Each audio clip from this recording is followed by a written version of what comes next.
Coucou tout le monde, c'est Clem Coco. On se retrouve pour une nouvelle vidéo qui aura pour thème la review du dernier épisode de Koh Lanta, la légende, l'épisode 14 qui parle de l'orientation. On va découvrir qui sont les 3 candidats qui monteront sur les poteaux. Avant de commencer le débrief, je voulais encore une nouvelle fois vous remercier pour tous vos retours, toutes vos réactions, toutes vos vues, tous vos commentaires. C'est vraiment adorable et c'est vraiment un bonheur de partager avec vous, de discuter, de débattre. C'est vraiment un plaisir que je partage avec vous. Je voulais également vous rappeler que Clem Coco est toujours sur Instagram. Je continue les posts tous les jours. J'essaye de faire des petites infos, des petits récapitulatifs, des petites news. Donc n'hésitez pas à suivre Clem Coco sur Instagram. Et si vous ne voulez pas louper les prochaines vidéos de ma chaîne, n'hésitez pas à vous abonner et à mettre un pouce bleu. Si ça vous plaît, ça fait toujours plaisir. Et juste avant encore de commencer la review, je voulais reparler du scandale de la tricherie. En effet, de nouvelles infos sont tombées. Apparemment, il y aurait d'autres triches après celle de Théoura. Plusieurs candidats auraient profité de repas auprès des locaux tous les 3 jours juste après l'élimination de Christelle et Théoura. Apparemment, cela se serait fait après les conseils. Après chaque conseil, ils auraient profité d'un repas. Alors, je ne sais pas si c'est vrai, si c'est faux. Est-ce que toutes les infos qui tombent sont de vraies infos? Je n'en sais rien. En tout cas, je veux juste dire que j'en ai un petit peu marre de tout ça. Je trouve que ça gâche la saison. Du coup, ça ne rend plus du tout crédible cette édition. Je suis vraiment très déçu. J'espère que ça va pas être la même chose dans les prochaines saisons car c'est pour moi un vrai scandale. Ça gâche tout. Ça détruit un peu ce Koh Lanta la légende. C'est vraiment dommage. En tout cas, moi j'en ai ras-le-bol de toutes ces histoires qui polluent cette édition. Donc enfin bref, on va commencer la review. Donc on voit directement qu'on a une nouvelle présentation, une nouvelle de plus, une présentation qui annonce vraiment la finale. On sent que ça touche à sa fin, que c'est vraiment terminé. Il ne reste plus que quelques candidats. Ça y est, on va bientôt découvrir le grand gagnant de Koh Lanta et je vous avoue que je suis très content que cette édition touche à sa fin parce que je commençais un petit peu à en avoir marre avec toutes les histoires autour, mais également cette édition où des candidats que j'aime pas trop sont allés très loin. Il me tarde surtout la prochaine édition en mars avec les inconnus. J'espère que je ne serai pas déçu. En tout cas, avec cette nouvelle présentation, un petit peu en noir et blanc avec des images souvenirs, on est un petit peu nostalgique de revoir tout ça. Ça fait un peu chaud au cœur, mais on comprend vraiment que ça y est, c'est la fin. Il ne reste plus que 2 épreuves avant le conseil final où on va connaître le grand gagnant. Donc ça y est, le teaser d'orientation est dévoilé et on sent vraiment que c'est la dernière ligne droite avant l'achèvement de cette édition. C'est une belle présentation. Moi, j'ai trouvé ça sympa de revoir de vieilles images. C'était très agréable à voir et on sent vraiment que les candidats, c'est quand même de gros candidats qu'on aime ou qu'on n'aime pas. On sent qu'ils ont vraiment tout donné et que dans les 2 derniers épisodes, ils vont vraiment s'accrocher au maximum pour remporter le grand titre de l'ultime survivant. Donc on commence dans le dur avec l'arrivée d'Hugo chez les bannis. Donc sans surprise, il reconnaît rapidement par rapport à tous les autres parce qu'il connaît très bien cette île. C'est un peu son île. Il dit même qu'il a rendu les clés. Clairement, il a reconnu à plusieurs mètres, même dans le bateau, il a reconnu directement cette île. Et donc très rapidement, il retombe sur les panneaux. Donc il est un petit peu sous le choc. Il dit même qu'il a l'esprit qui bout dans tous les sens. Même s'il est à moitié surpris, il est quand même un petit peu choqué de voir que ça continue encore, qu'il a encore une nouvelle chance. On a même l'impression un peu qu'il hésite, il dit que c'est pas facile, que c'est une décision compliquée, mais il continue l'aventure, il décide de serrer les dents et de continuer, même si ça va être très dur. Il part du conseil et que le phénix est retombé une nouvelle fois, mais qu'il ne va pas lâcher l'affaire et il rejoint rapidement Alix et Sam sur le camp d'Eben. Donc on a Alix qui crie directement « Oh non », on sent qu'elle est dégoûtée que ce soit lui qui a été éliminé. Elle dit quand même « Bienvenue chez toi », tout le monde sait que l'île des bannis, c'est l'île de Hugo. Sam ne s'y attendait pas du tout, je suis un peu surpris que Sam ne s'y attendait pas du tout, c'est clair que si c'était pas Jade, c'était Hugo, c'était quasiment sûr. Il a quand même un bel accueil, ça fait plaisir. Alix et Sam sont contents de le retrouver, même s'ils sont un peu dégoûtés de le voir sur cette île. Alix est clairement embêté, ça la déçoit un peu de le voir ici. Il retrouve rapidement sa cabane. Alix en revient pas qu'il est quand même tenu 15 jours sur cette île. Elle raconte ce qui s'est passé quand elle était toute seule et que c'était très compliqué, donc elle est vraiment admirative du fait qu'il ait tenu 15 jours ici. Elle raconte ce qui s'est passé, qu'elle a éliminé Loïc et Christelle, qu'elle a été rejointe par Sam et que maintenant ils sont 3. Et donc il va avoir une ultime épreuve afin de rejoindre l'orientation. Hugo est quand même content que Alix et Sam comprennent la situation dans laquelle il était, que ça a été très dur pour lui. Il est satisfait qu'ils comprennent un peu ce qu'il a vécu. Il leur raconte le conseil, que Claude a tenu sa parole, mais en fait il a surtout tenu sa stratégie. Claude, vraiment, il est très fin. Je comprends pas qu'Hugo n'ait pas compris que Claude ait voté Jade en mode vote blanc pour avoir un maximum de votes pour le jury final et pour un peu polir son image. Mais il parle aussi de la stratégie de Phil et qu'il l'a mal vécu. Il dit même qu'il aurait préféré qu'il dise rien que promettre des choses et finalement le trahir. Alix dit qu'elle comprend et que c'est normal, mais en même temps Alix aussi a fait un petit peu des coups de Trafalgar, donc c'est un petit peu marrant d'entendre ça. Même si j'apprécie quand même un peu Alix, j'avoue que là c'était un peu limite. Donc elle lui raconte qu'il y a une ultime épreuve, il l'avait vite compris quand même. Hugo dit quand même que c'est une place en or et qu'il est déterminé à aller la chercher et qu'il va tout donner afin de rejoindre l'orientation. On retourne au camp où ils ne sont plus que 4. Ils sont très contents mais à la fois tristes de partir. On a Laurent qui dit que même si c'est très dur, il est quand même triste que ce soit la fin. Claude de son côté est content que ça se termine parce que c'est quand même une très belle histoire, mais il faut que ça touche à sa fin. Phil parle de sa trahison vers Hugo, il essaye un petit peu de se justifier. Je trouvais que c'était un petit peu maladroit, clairement. Faut que t'assumes, Phil, t'as voté Hugo. Mais il dit qu'il se sentait quand même plus proche de Jade et que lui, dans Koh Lanta, il vient chercher le social, des rencontres. Et avec Jade, il a vraiment trouvé une amie, il compte même la voir en dehors. Et il se sentait plus proche de Jade, donc il a voté Hugo, ce dont je suis un petit peu surpris. Phil m'avait un peu déçu, mais bon, il n'arrive pas de fois à se justifier. Et Jade trouve que Phil a prouvé sa fidélité par rapport à son choix au conseil et elle est très fière de son aventure, elle est contente d'avoir tenu et c'est quand même la dernière femme, donc elle est très fière de son parcours et elle peut. Ensuite, on a une bouteille qui annonce une nouvelle, donc au départ, on se dit que c'est clairement l'orientation et en fait, l'annonce parle de connaître ses adversaires. Donc Laurent ne comprend pas trop le message et trouve que c'est pas forcément l'orientation. Il dit qu'il y a clairement une anguille sous roche et je suis assez d'accord avec lui, alors que les autres sont persuadés que c'est l'orientation. Pour une fois que Laurent est plus malin que les autres, clairement tout le monde pense que c'est l'orientation et il y a que Laurent qui se dit non, il y a quelque chose qui va pas, c'est pas normal, c'est pas un message pour l'orientation, c'est sûr. Nous, de notre côté, en tant que spectateurs, on a compris qu'il est risqué d'assister à la dernière épreuve des bannis comme aux ambassadeurs avec Laurent et Phil qui avaient assisté à l'épreuve des bannis avant la réunification. Il y avait Clémence, Clémentine et Hugo. Donc ce serait pas très surprenant que ça arrive. Et on retourne très vite chez les bannis où la conque polynésienne retentit une ultime fois pour la dernière épreuve des bannis avant le carré final. Hugo est confiant, mais il sait qu'il a de gros adversaires, il va tout donner. Alix est motivée car elle n'a pas grand chose pour changer son destin, elle a l'air déterminée. Et Sam dit que l'orientation c'est son rêve et que là il a une bonne étoile, il a une nouvelle chance, donc il va y croire jusqu'au bout. Les 4 finalistes, c'est-à-dire Laurent, Phil, Claude et Jade, arrivent à l'arène. Claude ne comprend pas, il pense que c'est une ultime épreuve et rapidement Denis annonce qu'ils seront pas seuls à affronter l'orientation. Les 3 bannis débarquent, donc très vite les 4 finalistes ont compris que les bannis étaient toujours d'actualité et qu'il va y avoir une ultime épreuve. Laurent dit clairement que Hugo ne lâche pas l'affaire, il dit même que l'arène c'est la maison d'Hugo. Phil et Laurent connaissent déjà l'arène puisqu'ils étaient déjà venus aux ambassadeurs, mais Jade et Claude c'est tout nouveau pour eux, donc Denis explique le concept et il annonce très rapidement que le gagnant rejoint le carré. Donc on sent que les 4 finalistes sont un peu perturbés par cette nouvelle parce que clairement ça met une difficulté en plus pour l'orientation. Laurent ne s'en doutait pas du tout que les bannis continueraient après la réunification, ils sont un peu sous le choc, il faut l'avouer. Phil dit que l'orientation sera plus difficile et il a raison, c'est vrai que là maintenant il reste plus que 3 couteaux pour 5 personnes et plus 3 couteaux pour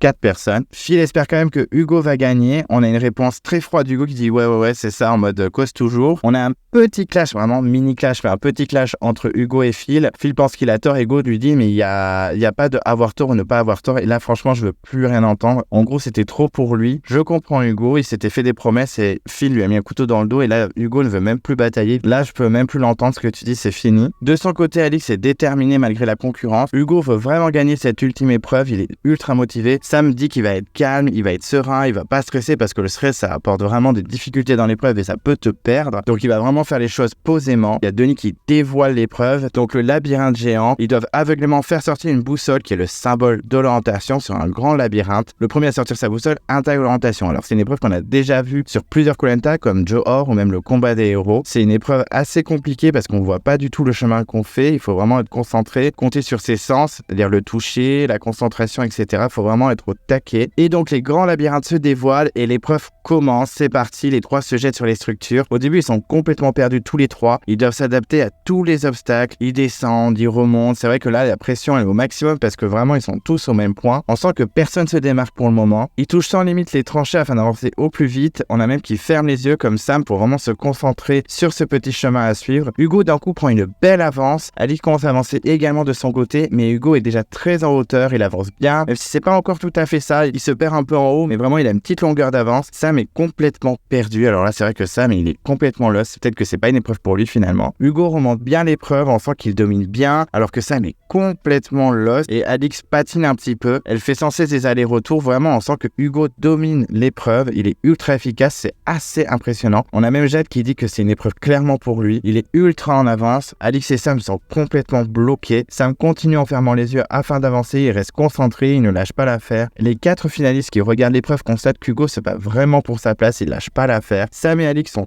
toujours en galère, vraiment ensemble dans toute l'épreuve. Hugo domine la compétition et au bout d'un moment il arrive quasiment à la fin, on sent que c'est tout proche et il remporte finalement l'épreuve et là il crie de joie, il explose vraiment là, ses félicitations à Hugo. Je suis assez impressionné, il a un parcours parfait, il a vraiment tout donné pour aller jusqu'au bout, il a été éliminé au premier conseil, il gagne toutes les épreuves des bannis, il rejoint la réunification, il gagne un maximum d'épreuves, il se refait éliminer juste avant le carré, il gagne la dernière épreuve des bannis, il rejoint l'orientation, vraiment j'ai rien à dire. Hugo est un aventurier incroyable, j'aurais pas parié un centime sur lui et il a prouvé que c'était une légende. Vraiment félicitations à Hugo, j'étais vraiment content pour lui, il le mérite amplement. Sam et Alix félicitent Hugo, Laurent l'appelle le Phénix, Hugo se fait féliciter par tout le monde, il serre la main de tout le monde, même si on a un petit échange tendu entre Phil et Hugo, on sent que la poignée de main est bien fait vite fait. Les finalistes le félicitent clairement, Hugo serre bien sa boussole, son anneau et se rend compte qu'il est finaliste. Denis rappelle son parcours incroyable, vraiment il n'y a rien à dire, de bout en bout, Hugo a été incroyable, il mérite vraiment de remporter cette aventure, même s'il ne gagne pas, clairement pour moi c'est le vrai gagnant de Koh Lanta, la légende. Hugo est fier de son aventure, il dit qu'il a gardé son sang-froid et qu'il a toujours positivé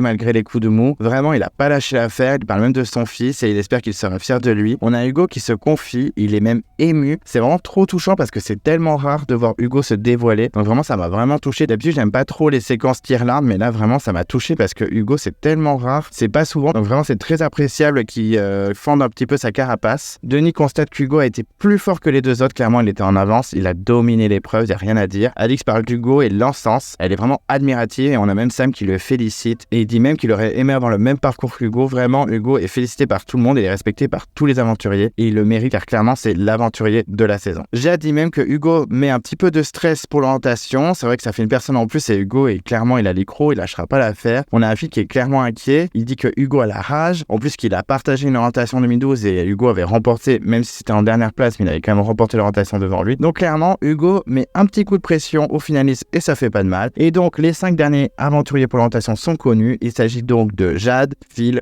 Claude, Laurent et Hugo. Donc vraiment une belle finale quand même, qu'on aime ou qu'on n'aime pas les candidats, c'est quand même de gros aventuriers. Et l'aventure d'Alix et Sam se termine maintenant. Donc j'avoue que pour les deux candidats, ça m'a un peu fendu le cœur parce que même si Alix, j'étais un peu en dents de scie avec elle, c'est quand même une belle aventurière. Elle a pas lâché le morceau, elle a fait des moves un peu perdus, mais vraiment, elle est allée jusqu'au bout, elle a tout donné, elle a tout arraché. C'est une belle aventurière, vraiment, elle m'a surprise pendant l'aventure. Vraiment félicitations. Et Sam, ben oui, c'est le petit prince, ça me fend le cœur. Je l'aime beaucoup malgré tout et c'est vrai que c'est dommage qu'il s'en aille juste avant l'orientation en espérant peut-être qu'il revienne. Alix est un sans flambeau. Malheureusement, la promesse à Christelle n'a pas été tenue puisqu'elle lui avait promis d'aller sur les poteaux et finalement elle n'y sera pas. C'est dommage. Et Sam étant également sans flambeau, c'est la fin du Petit Prince. Denis annonce sa rotation pour le lendemain et fait un inventaire des performances des 5 derniers. On sent qu'il y a un gros niveau et il leur donne avant de partir du manioc et ça fait toujours plaisir aux candidats. Et là, d'un coup, on arrive à la résidence du jury final. C'est la première fois qu'on voit des plans à la résidence du jury final. Je suis content parce que c'est vraiment des plans que j'adore. Quand on voit les candidats arriver et la réaction du jury final, on l'a pas vu du tout de toute la saison. Et c'est vraiment dommage parce que je pense qu'il y a eu un petit peu de scandale étant donné les trahisons et les gros moves qu'il y a eu. J'aurais bien aimé voir la réaction du jury. C'est un peu dommage qu'on voit que cette fois-là. C'était la première et ce sera la dernière fois qu'on verra. Et c'est vraiment dommage. On sent que l'ambiance reste à peu près correcte malgré les dires de Namadia et que c'est dommage que la prod n'ait pas mis des images parce qu'il y avait vraiment de quoi faire. Namadia était ouvert, aimerait que ce soit les deux filles qui reviennent. Clairement, on sent que l'alliance masculine est plus forte que la féminine. Loïc ne veut pas que ce soit Sam vraiment parce que c'est son petit binôme de fin d'aventure, il l'aime beaucoup. Christelle dit qu'il y aura beaucoup de surprises et finalement Alix et Sam arrivent et là tout le monde est content qu'Alix soit éliminée. Un peu moins pour Sam, il y a beaucoup de déceptions et on a surtout Clémentine qui est ravie qu'Alix soit éliminée. Vraiment, elle n'est pas passée à autre chose. Alors déjà juste un point, je suis un peu surpris que Clémentine soit au jury final étant donné qu'elle a viré avant les ambassadeurs. Elle a été éliminée à la dernière épreuve des bannis. Je pensais pas qu'on la reverrait finalement aussi. Peut-être qu'il voulait un chiffre impair pour pas qu'il y ait d'égalité. Mais j'avoue, j'étais surpris de la voir. Et là, on sent vraiment la Clémentine Larache qui est hyper heureuse qu'Alix soit partie par rapport à la trahison qu'elle a eue dans son équipe des Rouges. Elle est vraiment contente. Ça, c'est la Clémentine qu'on aime, la Clémentine revancharde. Et là, elle est satisfaite. Alix raconte son parcours. Le jury est choqué par le parcours d'Hugo. Vraiment, ils disent que c'est vraiment le parcours parfait. Le jury trouve que les 5 finalistes méritent vraiment leur place et qu'il n'y a rien à dire. On retourne au camp avec les 5 finalistes qui rentrent avec le sourire. Tout le monde vanne Hugo un peu sans retour. En mode, mais il lâchera jamais l'affaire. C'est vraiment le phénix. Il est assez incroyable. Hugo est vraiment content de revenir. Il retrouve ses repères. hier. Il parle de son ascenseur émotionnel en 24 heures. Il avait été éliminé au conseil, puis finalement il arrive chez les bannis, il se dit qu'il a peut-être une nouvelle chance et il gagne l'épreuve, il retourne dans l'aventure. Vraiment, ça a été très dur pour lui, mais au moins il a pas baissé les bras. Vraiment, bravo Hugo. Laurent dit que Koh Lanta va jamais s'arrêter à force de faire revenir tous les candidats via les bannis. C'est vrai que bon, au bout d'un moment, il faudrait peut-être arrêter de faire revenir les candidats. Il compare Hugo même à un insecte avec un insecticide qui veut jamais mourir. J'ai trouvé ça assez drôle. Pourtant, Laurent, je le trouve plutôt lourd d'habitude, mais là, ça m'a fait beaucoup rire. Claude fait des blagues également. On sait que c'est très gentil, que c'est pas méchant et du coup, ça passe vraiment bien. Je trouve que c'était assez marrant. Jade est quand même contente qu'Hugo soit de retour malgré la difficulté en plus, mais elle trouve qu'il a largement mérité sa place. Ils mangent tranquillement devant le coucher de soleil. Ils se reposent tous les 5 tranquillement. Ils savent que c'est les derniers moments, donc ils en profitent un maximum. On a Claude et Laurent qui se boostent mutuellement. Ils veulent vraiment finir tous les deux en finale. Ils partent avec l'idée d'être sur les poteaux. Ils veulent pas lâcher l'affaire. Et j'ai été un peu déçu qu'il n'y ait pas de règlement de compte entre Phil et Hugo. On les a pas vus discuter. Alors, peut-être que ça a été le cas, mais en tout cas, ça n'a pas été montré. Donc je suis un peu déçu. Je pensais qu'il n'y aurait pas une grosse dispute non plus, mais qu'il y aurait eu en tout cas discussion entre deux candidats. Finalement, pas du tout. Et puis ils se couchent car le lendemain, l'orientation, la terrible épreuve de l'orientation les attend. Le matin pointe le bout de son nez. Ils sont épuisés mais déterminés. C'est peut-être le dernier jour pour certains candidats. Donc vraiment, ils profitent. On a une petite déclaration d'amitié de Phil à Laurent. Limite, on dirait qu'ils sont en couple. C'était assez mignon. Phil est en larmes. Il veut pas le quitter. Il pleure. On sent vraiment qu'il vit l'aventure à 100% et il adore Laurent. Donc il aimerait bien aller jusqu'au bout avec lui. On a un Laurent de son côté qui est pas trop stressé, même s'il dit que c'est la pire épreuve de Koh Lanta pour lui. Il fait une belle comparaison de l'orientation à une situation de quelqu'un qui a un train à prendre et qui ne trouve pas ses clés. J'avoue que c'est un peu ça. On sent qu'il faut vite trouver ce poignard, que le temps tourne et qu'on galère à trouver ce poignard. L'image est assez bonne. On a les 5 candidats qui sont réunis autour du feu. Hugo dit que tout le monde le cache, mais il sent que le stress est parmi eux, qu'ils ont la boule au ventre. En plus, on a la musique que j'aime, le tout. Et c'est la convocation à l'orientation. Claude espère ne pas galérer pendant 3 heures, parce que c'est vrai que sur l'île des héros, il avait réussi à remporter l'épreuve, mais il avait galéré pendant 3 heures quand même. C'est l'épreuve préférée de Claude, même si c'est la galère, il adore cette épreuve, il est surmotivé et il veut vraiment la gagner. Ils se font un petit plat avant l'épreuve pour bien se remplir le ventre, pour être au taquet pour l'orientation. On a une Jade qui est stressée, elle n'a pas envie de perdre sa place, elle connaît ses capacités sur les poteaux, mais l'orientation, il y a un facteur chance quand même, je suis assez d'accord. C'est vrai que Jade sur les poteaux, il n'y a rien à dire, c'est sûr, elle aurait gagné direct. L'orientation, même si elle a déjà remporté 2 fois, c'est vrai que c'est compliqué. Il y a quand même le facteur chance qui joue dans cette épreuve, donc tout est possible. Ils partent à l'orientation, on a un petit effet montage, gros plan, boussole, la table d'orientation, main qui cache le poignard, c'était plutôt sympa. J'avoue que ça dynamise un petit peu l'épisode, c'était assez stylé. Les 5 ont déjà participé à l'orientation, certains 3, certains 2, certains juste une fois. On a Laurent qui parle du fait que c'est son pire souvenir, l'épreuve d'orientation, surtout à sa première où il avait commencé à faire ses pas au niveau de la table d'orientation. J'avais complètement oublié cette anecdote, ça m'a vraiment fait mourir de rire, surtout la tête de Denis qui voit Laurent faire ses pas au niveau de la table d'orientation. J'avais totalement oublié cette petite anecdote et j'avoue que ça m'a fait beaucoup rire. Claude a déjà gagné 2 fois, en 2010 et en 2020, mais bon, il dit quand même qu'au niveau du temps, il y a un grand écart, 40 minutes au Vietnam et 3 heures au Fidji sur l'île des héros. Donc il dit que tout est possible. Jade l'a remporté en 2009 au All-Star. Elle a quand même peur parce que comme c'est une épreuve assez aléatoire, on peut pas être performant tout le temps à chaque année et surtout elle a beaucoup de concurrence. Phil a toujours mis 4 heures à l'orientation, il a toujours galéré donc il est très inquiet, c'est pas une épreuve pour lui clairement. Hugo dit que lui il a clairement l'écro, qu'il a envie de la chercher cette victoire. Il a peur de l'épreuve parce qu'il avait mis 4 heures en 2012 et c'était un peu in extremis, c'était la dernière place, il avait remporté devant Bernard et Phil, donc vraiment il a un peu d'appréhension. Il y a 5 finalistes pour 3 places, il y a 3 poignards cachés, donc faut vraiment être au taquet. Denis réexplique les règles, il montre le poignard, on dirait un grand silex. Il y a 3 repères, le corail blanc, la souche œuf et la racine entrelacée. 20 pas autour de ce repère, il y a une balise. Sur la balise, il y a un nombre de pas avec une couleur qui correspond à une direction. Il faut donc revenir à la table d'orientation, consulter le code couleur pour trouver l'itinéraire, en tout cas la direction. Et c'est vrai que depuis 1 ou 2 ans, ils ne montrent plus les directions. Avant, on pouvait voir les directions avant de partir au repère. Maintenant, ils sont cachés. Il faut absolument retourner à la table d'orientation, ce qui met une difficulté en plus. Et donc l'épreuve commence, on a un petit cafouillage au début, tout le monde se perd un peu, on a Jade qui veut aller à tel endroit, puis finalement non, tout le monde court dans tous les sens. On a Laurent qui va directement au corail blanc, Hugo prend la racine entrelacée mais Phil également. Il se perd un peu, Phil je pense qu'il suit un peu le mouvement. Jade va à la souche et Claude à la racine. Mais très rapidement, Claude redirige Jade car elle se perd. Il dit non, la souche c'est pas grave, c'est là, c'est la racine. Et Claude voit que les deux vont à la racine, donc il se rabat sur la souche avec Jade. Jade est trop vénère parce qu'elle dit que c'est Phil qui s'est trompé. Laurent se retrouve tout seul sur le corail, donc c'est tout bénef pour lui. Vraiment, il a eu de la chance. Bon, ça m'agace un peu parce que Laurent, vraiment, je l'apprécie pas trop. Mais j'avoue que là, pour lui, vraiment, il est tranquille, il a un boulevard devant lui. Phil semble complètement perdu, il se rend compte qu'il n'est pas du tout sur le repère de base, mais il reste quand même sur la racine. Il se dit bon allez, je vais suivre Hugo, on reste sur la racine. Claude et Jade s'embrouillent un peu. Jade est vraiment dégoûté d'être avec Claude. Claude dit que c'est le entre guillemets gros naze en parlant de Phil qui s'est trompé. Laurent cherche son corail tranquillement et il le trouve en 3 secondes. J'étais dégoûté, j'étais en mode ok, en 3 secondes il le trouve, on n'en parle plus. Il cherche en commençant par la plage pour être plus discret. Alors j'ai pas tout compris pourquoi il faisait ça vu qu'il était seul, il savait qu'il était seul. Il se bouge tout seul, il est concentré, il appelle même sa mère qui est au ciel comme il dit, afin de réussir à trouver cette balise. Hugo et Phil sont donc sur la racine. Phil parle de souche, on sent vraiment que Phil est complètement alloué sur cette épreuve, vraiment c'est pas fait pour lui. Et vraiment je me suis dit mais Phil, faut te concentrer un petit peu quand même. Hugo de son côté il est vraiment focus et on se dit qu'il a quand même plus de chance face à Phil qui est vraiment pas très bon en orientation. S'il avait été contre Claude ça aurait été un peu plus compliqué. Il cherche selon l'environnement de la photo, donc ça c'est très malin parce qu'il faut pas se focus absolument sur le repère mais aussi sur ce qui est autour du repère. Il trouve la racine très rapidement. Hugo tente de compter ses pas discrètement à l'abri du regard de Phil. On a quand même un Phil qui guette. Hugo est complètement saoulé, il tente de se défiler, d'escape un peu tout ça. Et il réussit à éloigner le danger quand même. Hugo est assez subtil. Claude et Jade sont sur la souche. Claude pense qu'elle est toute petite par rapport à la photo. Il cherche également selon l'environnement comme Hugo, c'est assez malin. Il cherche.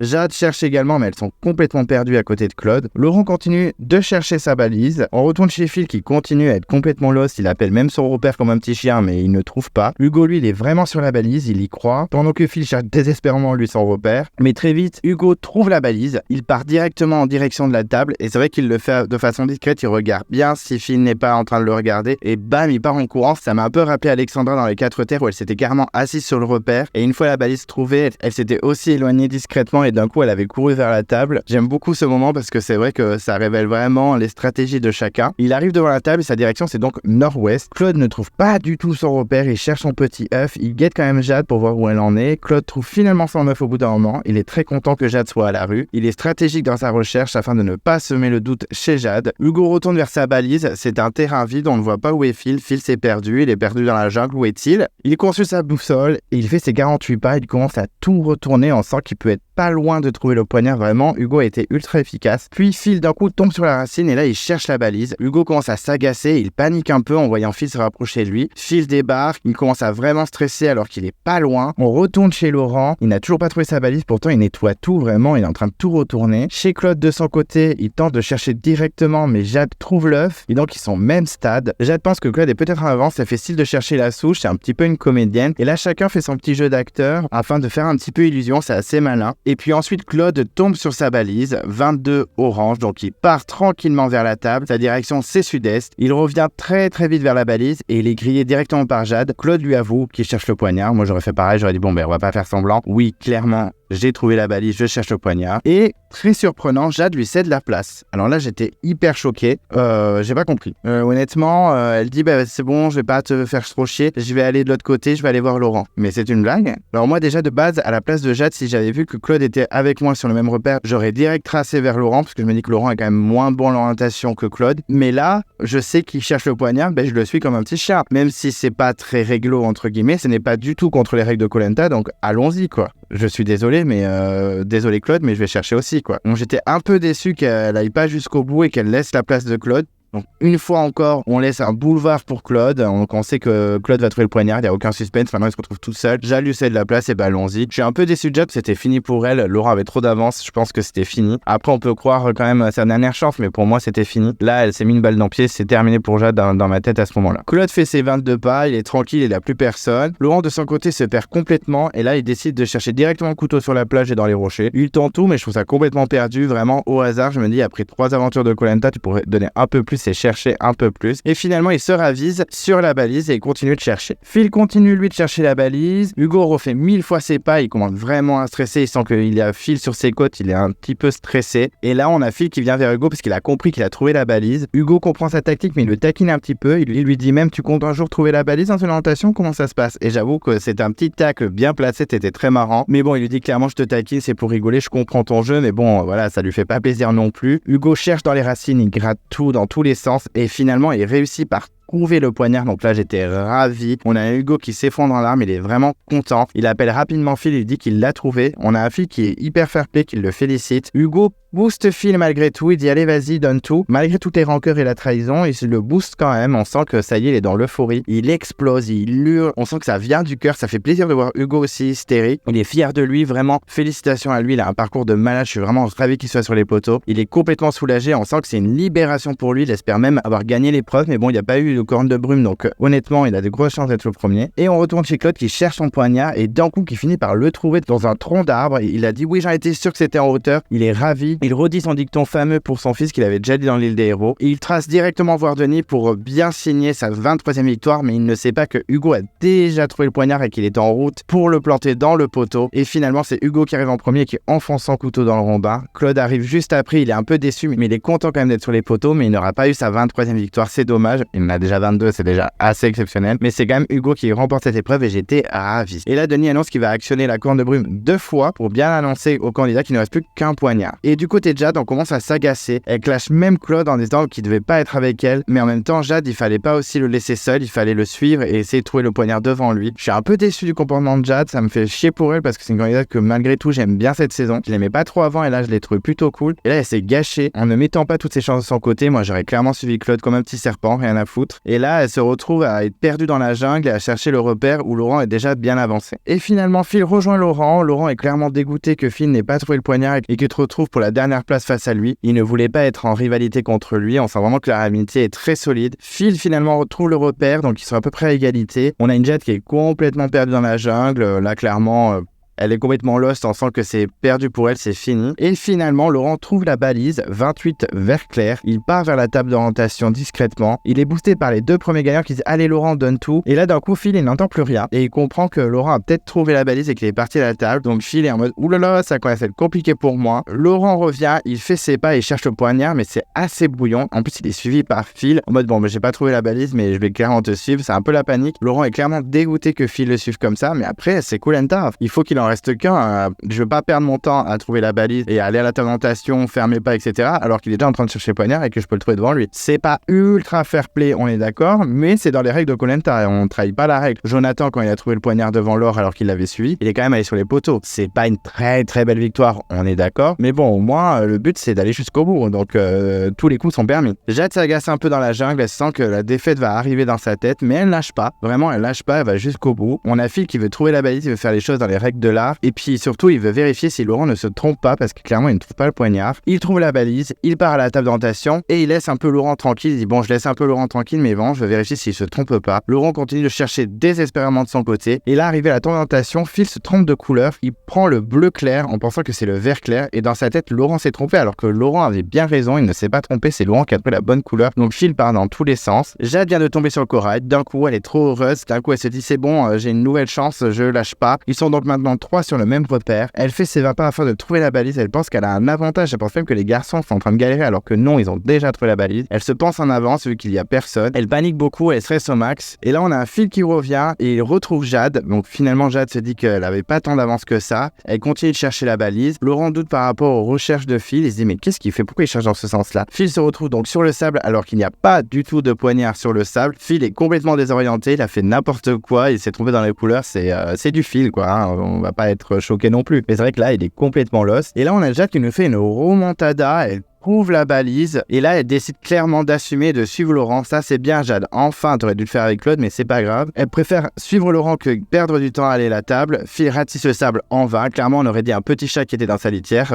Il perd son temps, je sais pas pourquoi il s'est perdu à ce point là. Le stress est au maximum, on sent vraiment que Jade et Laurent peuvent trouver le poignard au dernier moment. Chacun semble complètement perdu, ça fait 3 heures qu'ils recherchent sans limite. Maintenant c'est un peu au bonheur la chance, hein, il faut l'avouer. Et finalement Laurent trouve le poignard et là il pète un câble, il hurle sans limite, il part en live total, il est ultra lourd, il m'a agacé, il part dans tous les sens, il attaque un arbre, il hurle sans limite, ça m'a fait mal au cœur pour Jade, mais Jade part de son côté, elle s'isole, elle est vraiment énervée. Phil va voir Laurent, il le félicite, et là on a une Jade qui s'effondre en larmes, et vraiment ça m'a brisé mon cœur. Même si Jade c'est pas forcément une candidate que j'adore sans limite, là vraiment c'était trop pour moi. Et surtout les 2 garçons rejoignent Denis sans Jade, il la laisse toute seule, alors peut-être qu'elle a pas voulu venir et que ça a été coupé au montage, mais j'ai trouvé l'image assez dure. Laurent plante son couteau en faisant des caisses, il fait des édulcoré, sans limite, il s'arrête pas. J'ai trouvé ça insupportable. Vraiment, je suis dégoûté qu'il ait trouvé le dernier poignard. J'aurais préféré que ce soit Jade. Je suis dégoûté parce que c'est bon, Laurent, on n'en peut plus. Là, je fais une overdose. Je trouvais que dans la saison, c'était un peu en dents de scie avec lui, mais là, vraiment, montagne russe. Quand on est très haut, c'est bon, super. Et quand on est très bas, c'est vraiment très bas. On est à la limite du supportable. Vraiment, il est très agaçant. Et donc, c'est le troisième finaliste sur les poteaux avec Hugo et Claude. Et là, on a un fils qui s'effondre en larmes. Il est vraiment déçu. Et là, il ressort le dessin de son fils, Timéo, qui rêvait de voir son père sur les poteaux. Donc, moi, j'ai trouvé ça un peu pathos, même si j'ai trouvé Phil assez mignon cette saison. Là, j'avoue que c'était un peu trop pour moi. Oui, Phil, en même temps, t'es mauvais en natation, fallait pas trop espérer non plus. Donc il est quand même ultra heureux d'avoir fait partie de Koh-Lanta la légende, c'était vraiment le rêve de sa vie, donc il est vraiment ravi. Et là on a une Jade qui revient complètement défaite, détruite, elle est en larmes, ça m'a vraiment fendu mon cœur, vraiment. C'est dur pour elle, elle se trouve nulle, elle s'en veut beaucoup, elle est très déçue. Et là on a les 3 finalistes qui lui remontent le moral, on a Claude qui la booste, qui l'a trouvé super fair play, qui l'a laissé chercher son poignard quand il était en avance sur elle. Laurent lui fait plein d'éloges,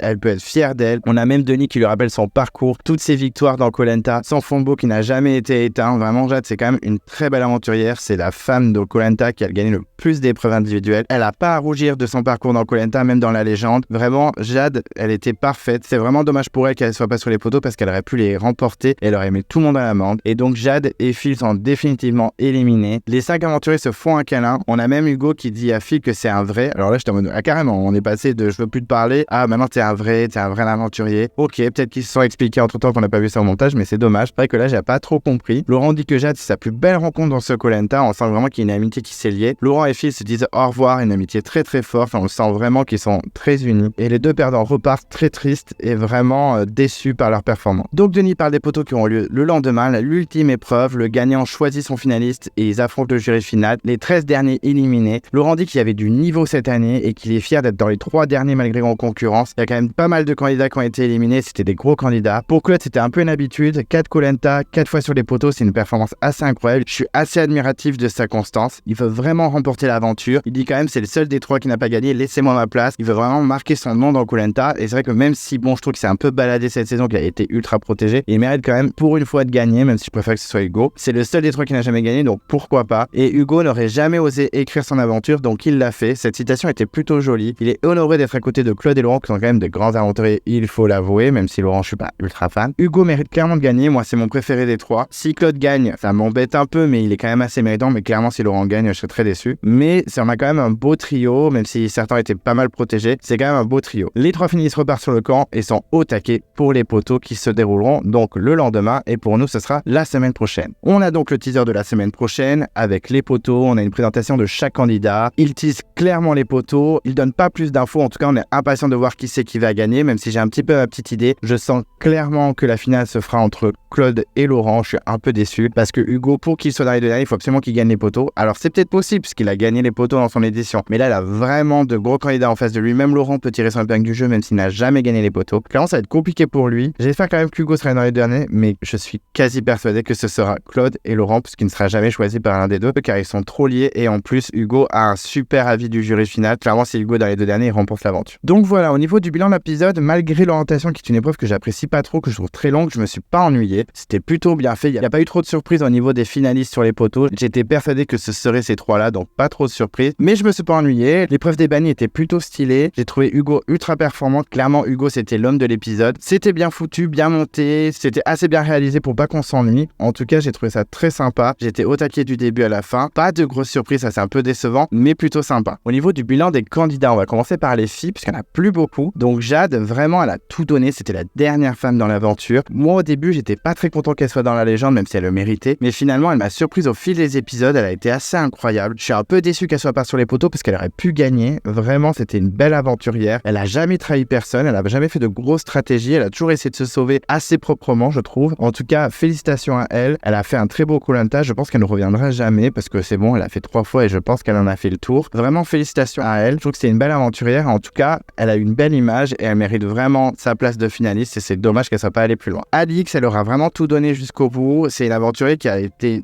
détestée par les fans. Moi, je trouve que c'était quand même une aventurière qui n'a pas lâché l'affaire. Il y a des fois, elle m'a un petit peu agacée par certains moves et certaines attitudes, mais honnêtement, elle a pas lâché le morceau. Je suis un peu déçu qu'elle soit pas non plus dans le carré, mais je préférais Hugo, il faut pas le cacher. Mais vraiment une belle aventurière, elle a pas lâché le morceau. Au début, je trouvais que c'était un peu une erreur de casting pour la légende. À All Star Classic, ça aurait été, mais là, la légende, je trouvais que c'était un peu prématuré qu'elle soit dans l'aventure. Mais là, elle a vraiment prouvé que c'était une légende. Elle a fait des petits blindsides qui sont justifiés ou non, mais peu importe, elle a vraiment joué. Elle allait jusqu'au bout. Albany, elle n'a pas lâché. C'était une belle aventurière. Je pense qu'il y a des chances qu'elle revienne dans un All Star. Ça ne me dérangerait pas. Je sais qu'elle est pas très appréciée, mais moi, ça va. Je trouve qu'elle mériterait de revenir. Belle aventurière. C'est dommage que ça soit fini pour elle. En tout cas, elle peut être fière de son parcours et elle n'a pas à rougir de ses performances. Et au niveau des garçons, on va parler d'Hugo en premier car clairement, c'est l'homme de la saison. Il a été incroyable du début à la fin. J'ai déjà répété plein de fois, mais vraiment, son parcours est assez incroyable. Là, il a pas lâché. Sur l'épreuve des bannis, il a été excellent. Il a dominé l'épreuve. Il a fracassé Sam et Alix. Sur l'orientation, il a gagné. Il a remporté proprement. Il n'a pas suivi quelqu'un. Il n'a pas fait de façon snake. En tout cas, il a été parfait. Vraiment, ça serait dommage qu'il ne remporte pas l'aventure. Moi, j'ai de gros doutes que ce soit Claude quand même. Mais je suis à fond derrière lui. C'est mon poulain. Vraiment, bravo Hugo. C'est le GOAT en majuscule de l'aventure. Bravo Hugo. Vraiment, félicitations. Tu peux vraiment être fier. Tu es vraiment une légende. Alors qu'au début, vraiment, je donnais pas cher de ta peau. Et vraiment, bravo. Ensuite, Claude, clairement, il a dominé l'aventure. Il faut pas le cacher. Il a toujours été protégé. Il était dominant dans les stratégies. Il y a des fois où il était un peu perdu, mais finalement, il s'est toujours relevé. Vraiment, bravo Claude. Il a gagné l'épreuve ultime avant le carré. Il s'est battu à l'orientation. Il a fait gagner à quelques minutes, mais c'est Hugo qui l'a remporté. Ça a vraiment été un bal aventurier cette saison, même s'il a beaucoup été critiqué. Je trouve que quand même, Claude mériterait aussi de gagner, même si pour moi, il est en deuxième position derrière Hugo. Mais il faut le dire, il a quand même dominé. Il est bon partout, que ce soit en social, en survie, en stratégie, en sport. C'est vraiment un grand aventurier. Et bravo à lui malgré tout, même si je préfère que ce soit Hugo qui gagne. Laurent, bravo à lui parce qu'il était quand même dans les 3 derniers, même si ça m'agace clairement, parce que lui aussi, il était un peu protégé comme Claude. Il a jamais trop été inquiété, un petit peu dans son équipe des rouges, mais très vite fait. Voilà, félicitations à lui quand même si je le trouve assez agaçant, assez lourd, surtout dans cet épisode. Quand il a trouvé le poignard, il a été insupportable. Mais félicitations à lui. J'espère qu'il ne gagnera pas, parce qu'il a déjà gagné en 2014. C'était un petit peu un scandale face à Martin en plus. Donc clairement, j'espère qu'il ne gagnera pas.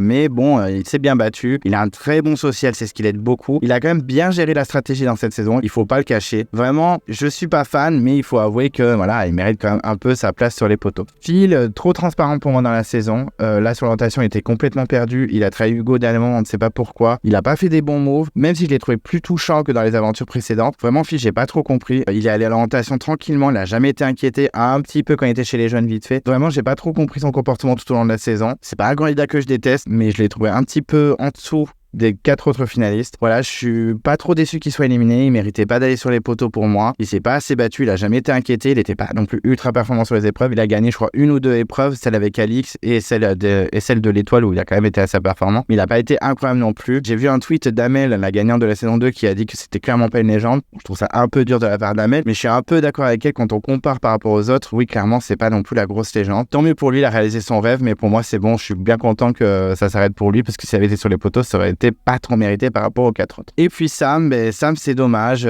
j'aurais bien aimé aussi le voir à l'orientation, même si je préférais Hugo. Il s'est bien battu, je trouve qu'il a mis du temps à se réveiller quand même dans la saison, il faut l'avouer. C'est quand même un candidat que j'apprécie, je pense qu'il va clairement revenir dans un retour des héros, il faut pas se cacher. Il a même dit dans une interview que son sac était déjà fait, donc je suis sûr que la prod le rappellera en 2023, 2024 ou 2025 pour un All-Star. Félicitations à lui, c'est bien battu, c'est un peu réveillé, c'est un peu révélé cette saison. Il a mis du temps mais il l'a fait. J'espère que dans le prochain All-Star, il se dénigrera pas sans limite parce qu'il a un peu trop fait dans cette saison. Je crois en lui. En tout cas, c'était un bel aventurier, c'est dommage que ça s'arrête pour lui, mais c'est comme ça. Et félicitations Sam. Donc voilà, je pense que j'ai terminé ma review. J'espère que c'était pas trop long. En tout cas, merci de m'avoir écouté jusqu'au bout. Si vous ne voulez pas louper les prochaines vidéos, n'hésitez pas à vous abonner à ma chaîne et à mettre un pouce bleu quand vous aimez la vidéo, ça fait toujours plaisir. n'oubliez pas que Clem Coco est sur Instagram, n'hésitez pas à me suivre, je mets des posts tous les jours, des petites anecdotes, des petites blagues, des petits rappels, des petits souvenirs. Donc n'hésitez pas à suivre Clem Coco sur Instagram. D'ici là, je vous dis à très vite et je vous embrasse.